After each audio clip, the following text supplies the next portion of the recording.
मराठा आरक्षण तातडीने द्यावं, बेईमानी करू नये असं म्हणतात मनोज जरांगे। आणि आता आपण सामूहिक आमरण उपोषण करणार आहोत असंही त्यांनी सांगितलं। सामूहिक आरक्षण उपोषणाची ही तारीख जी आहे ती लवकरच जाहीर करू। सरकारने बेईमानी केली तर मराठी छाताडावर बसतील असंही जरांगे म्हणतात। सरकारला जाहीरपणाने सांगतो, तुम्ही मराठा आरक्षण तातडीने द्यायचं नसता मराठी पुन्हा छाताडावर बसणार आहे। सरकार फरकार असे किती काही आतेत आणि मराठी गुडघे टेकावला येतात, कोली येतात रोज। आमच्याशी बेमानी करायची नाही। सामूहिक आमरण उपोषण बसणारे तुमचं सरकार स्थापन केलं की आम्ही बैठक घेऊन लगेच तारीख डिक्लेअर करणार आमच्या सुद्धा सामूहिक उपोषणाची। सरकार आलंय त्याबद्दल त्यांना शुभेच्छा, मोठ्या मनाने त्यांचं अभिनंदन सुद्धा केलं पाहिजे।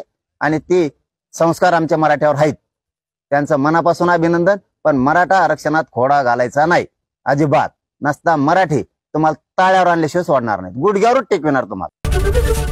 एबीपी माझा, उघडा डोळे बघा नीट।